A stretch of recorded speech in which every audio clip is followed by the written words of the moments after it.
Luc Pagé, bonjour. Bonjour Pascal. Alors c'est notre rendez-vous hebdomadaire. Bien oui, on vient faire un petit tour ici même à cette radio France-Québec. Tout à fait. Ça prend de l'ampleur. Hein, de plus en plus. On reçoit beaucoup de commentaires des auditeurs. Beaucoup veulent participer, beaucoup veulent en savoir plus. Et on invite des personnes qui sont pertinentes aussi. Oui. Mais là, on invite personne, on bavarde tous les deux. On bavarde tous les deux. À propos de quoi? Eh bien, j'ai sélectionné quelques dossiers sur l'énergie. L'énergie. Un gros sujet en ce moment au Québec. En effet. Il y a le vieillissement, puisque c'est la semaine du vieillissement au Québec, au Palais des Congrès, on a une grosse exposition. Je peux vous parler du rendez-vous des vendanges. Oui. Et de Monsieur Galliano, qui vient d'acquérir, lui aussi, son vignoble. Avec l'aide du fédéral? En plus, hein, quand on pense qu'il était dans le plus gros scandale des commandites, hein, en tout cas avis aux amateurs. On va parler de bouffe, hein. C'est risqué en ce moment de manger. Inévitablement. Festival de la poutine aussi. On va voir l'éducation. Il y a un livre qui vient de sortir, intéressant, qui nous explique, qui nous dit que nos enfants sortent encore plus ignorants de l'école. Quelques solutions. Et puis à la fin, on va parler un petit peu de cinéma. Bon, alors c'est vraiment c'est chargé. Un programme complet. C'est chargé. Alors on commence par quoi, Pascal? On va commencer par l'énergie électrique. Figure-toi que c'est de plus en plus à la mode. L'énergie électrique. On voit de plus en plus de personnes, comme des personnes âgées, qui ont des vélos électriques à Montréal. Elles circulent avec. C'est pas des handicapés, c'est juste que ils ont pas envie de trop pousser sur la pédale, et puis ils ont pas forcément la force aussi. Et on les rencontre beaucoup sur les pistes cyclables aussi. Oui, et puis je crois qu'on a 300 kilomètres de pistes cyclables ici. C'est sur impressionnant. Le bord du canal de la Chine, c'est extraordinaire. Là. On en croise c'est mon beaucoup. lieu de locomotion, moi.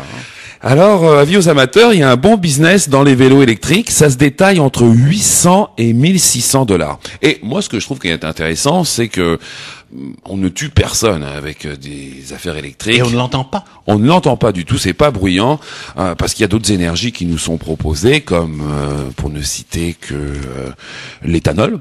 Oui. Au Brésil, ils sont devenus des spécialistes de l'éthanol. Ouais. Et on a fait un ici film. Aussi, il y a une usine d'éthanol ici au Québec. Écoutez, à ce rythme-là, si ça continue avec l'éthanol, moi je sens quand je vais aller à la station-service, c'est le géant vert qui va me servir. Hein, je vous le dis. En tout cas, c'est bien beau l'éthanol, mais on nous raconte dans un film qui s'appelle Birdwatcher, un film italien, qu'il y a des milliers de gens qui sont rendus des quasi-esclaves au Brésil. Tout simplement parce que les gens ont pris leurs terres pour faire pousser du maïs et toutes ces affaires-là. Et ça va pas très bien pour Et on abat les arbres aussi du poumon de l'humanité. Là. Exact. Parce qu'ils disent qu'au Brésil, la grande forêt, c'est le poumon de l'humanité, ça c'est vrai?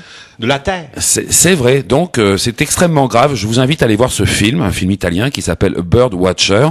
Et on comprend mieux la guerre de l'énergie. Voilà. Maintenant, un peu plus drôle, il y a eu un petit circuit qui s'est fait de Londres à Athènes, et les gars, eux, ils s'arrêtaient régulièrement dans les restaurants pour aller ramasser de l'huile à friture, car leur véhicule fonctionne à l'huile à friture. J'ai entendu parler de ça, c'est incroyable. Et ça marchait. Bon, ils ont eu quelques pannes quand même. C'est sûr, quand tu prends l'huile du McDo...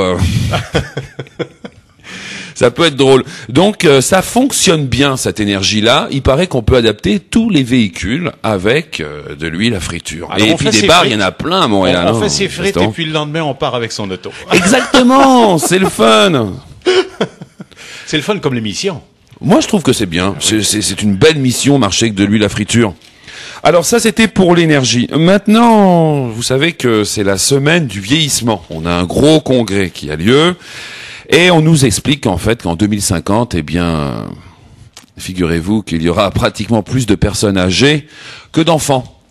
Quoi qu'il y ait un boom natal ici à Montréal et puis un peu autour, là, au Québec, disons. Hein. Il y a une espèce de boom de natalité depuis quelque temps. Heureusement que les vedettes se sont mis à faire des bébés, quoi. Comme ça donne des idées. Parfois des jumeaux. Ouais. Mais on nous explique qu'on s'en vient vers une population qui va devenir de plus en plus vieille. Donc il va falloir adapter toute la ville.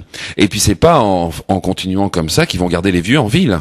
Moi, je peux vous le dire, tous les dimanches, je vais à l'hôpital Saint-Charles-Borromée, je m'occupe d'un handicapé, et je peux pas l'emmener dans tous les endroits. Il y a plein de restaurants où on peut pas rentrer à Montréal. C'est incroyable. D'ailleurs, je suis même allé dans un restaurant que je ne citerai pas au complexe des Jardins, et la personne nous a demandé de nous tasser parce que j'étais avec un handicapé. Pas bon pour la vue. Non, pas tellement bon pour la popularité. Alors, je pense que c'est pas très intelligent parce que si on mettait plus de parcs, plus de bancs, qu'on adaptait la ville, il y aurait un peu plus de vieux. Et comme la population s'en vient de ce côté-là. Ouais. Il faut investir un petit peu. Alors c'est un congrès très intéressant. Bon. Un mot à dire sur le vieillissement? Genre, vous êtes jeune. Le vieillissement, moi je suis avec des personnes âgées, hein. Je vis avec des personnes âgées et je leur fais la célébration de la parole 2 fois par semaine. J'en ai rencontré quelques-unes, oui, d'ailleurs. Beaucoup de femmes autour de vous, Luc. Oui, en effet, on est beaucoup plus de femmes que d'hommes. Et ces personnes sont merveilleuses parce qu'elles ont aucun préjugé. Elles vont vous prendre tel que vous êtes, elles vont vous accepter tel que vous êtes.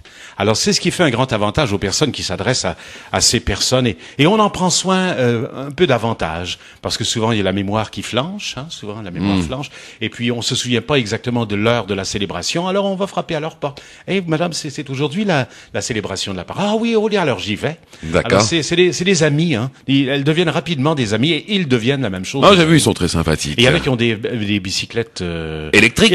Oui. Ah c'est le royaume de la bicyclette électrique là-bas. En effet. Alors c'est très très agréable d'être avec ces personnes. Et il y en a d'autres ils sont pas capables nécessairement de tolérer les personnes âgées, alors que moi ce sont mes amis. Vraiment là. Oh là, je suis d'accord avec vous. J'ai visité. Je leur ai donné le numéro on va pour reprendre notre blog là, et pour prendre le site internet bientôt aussi.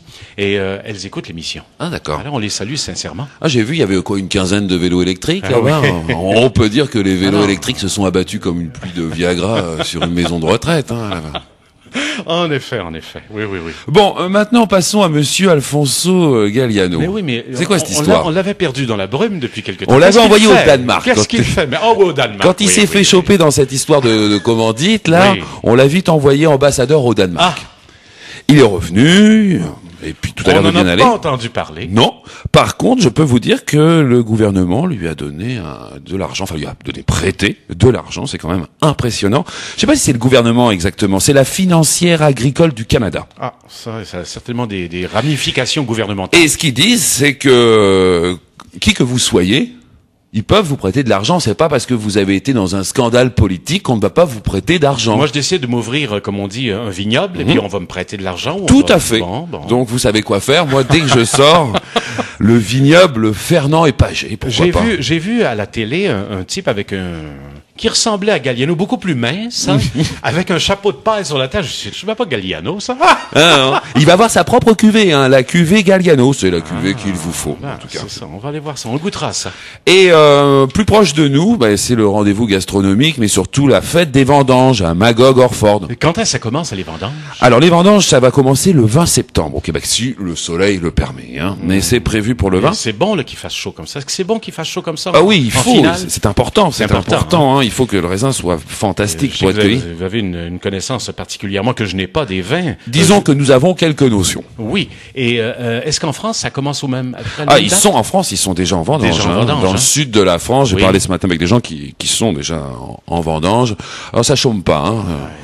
Alors du coup, c'est bien. Vous pouvez faire les vendanges en France. Après, vous prenez l'avion, vous allez au Québec et vous faites les vendanges au Québec. Est-ce que c'est payant faire les vendanges? Pas vraiment, non. Mais par contre, c'est super intéressant. Oui. Tenez, je connais un Italien dont je vous parlais à Radio Ville-Marie cette semaine. Eh bien, lui, pour les vendanges, il fait venir 30 top modèles. Ah oui. Oui. C'est le marquis de Fourmanello. 30 top modèles de pays différents. Des mini-jupes? À peine des mini-jupes. Elles viennent faire les vendanges, c'est pour motiver le personnel, paraît-il. Pour finir, je voulais vous parler aussi du Festival de la Poutine, qui a eu un énorme succès. 15 000 personnes, ils en revenaient pas, c'était la première édition. C'est un groupe musical qui est très connu, les Trois Accords, qui a fait ça. Oui.